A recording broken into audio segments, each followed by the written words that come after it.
We're in a moment in time right now where independent schools are so important and so valued. One of the beauties that a school does, caring not only about their own children, but about the children of the community. And schools can be that thing that is bigger than ourselves. The vision that Carleen Haskell shared with me has certainly been met by the school in the 100 years that it's been here.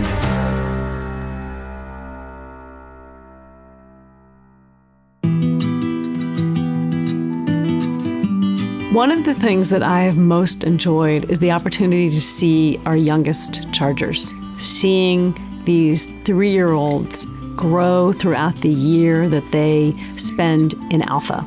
At the same time, I spend weekly opportunities having lunch with the seniors. So I see them at the very beginning, and then I get a chance to see the seniors at the very end. And for me, it's the connection to the students. Shorecrest it's many things. You know, it's a beautiful campus today. It's a collection of people who really care. It's more than just your child attending school from 8 to 3. It's about all the other things they're part of. 3 adjectives that I think exemplify the Shorecrest experience would be unique. It would be balanced and spirited for sure. Tested, proven, innovative. I have more words, but those tend to tell me that our past is solid, that our present is active, and that our future is bright. Our families have different views, different ideas, and we welcome all of them. But the idea of community is that everyone understands that we all make the tapestry of Shorecrest, and everything is done for our kids to raise great kids. Families who come to Pinellas County, for whom education is their #1 priority, immediately identify Shorecrest as a place that they need to send their children. And that is something that's been so exciting for me to see.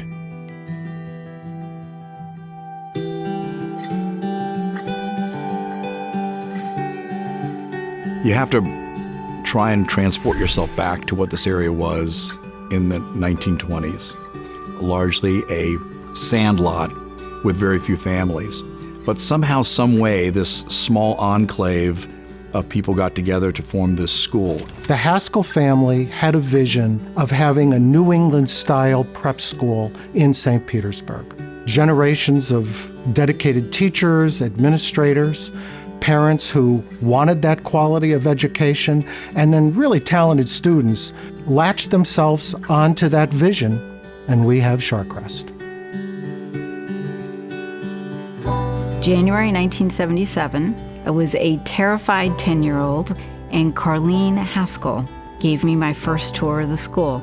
And she was so kind, so elegant, and just so warm, and did everything to put me at ease.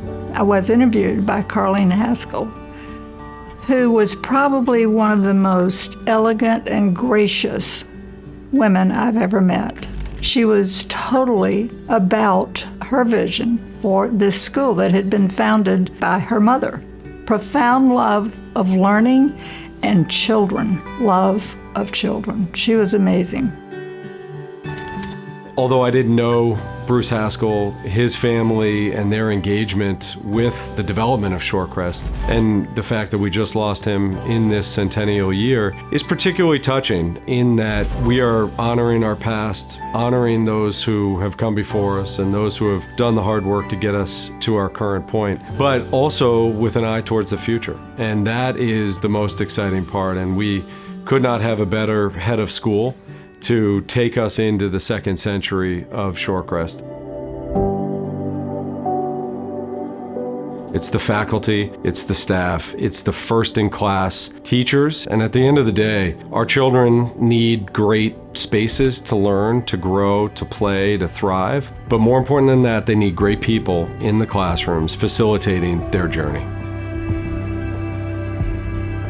We value the relationship between teachers and students. It's so much a part of learning when a child and a teacher understand what makes them tick. Our teachers pursue professional development. They want to be the best teachers, and they want to make a difference in the lives of children. I think that being here for the 100th birthday is a wonderful opportunity to look back, understand our history, honor our legacy, and really reflect the traditions that have brought us to this point. But it's also the moment where we can pivot and look ahead and imagine where are we going to be in the next 100 years.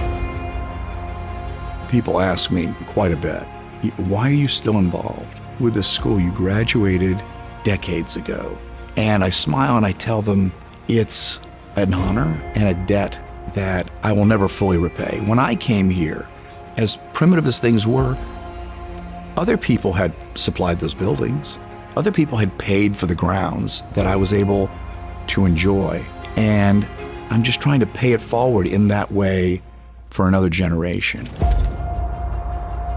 I make myself stop and think it's one day at a time. That if everybody enjoys today and stays mission-focused today, tomorrow will take care of itself.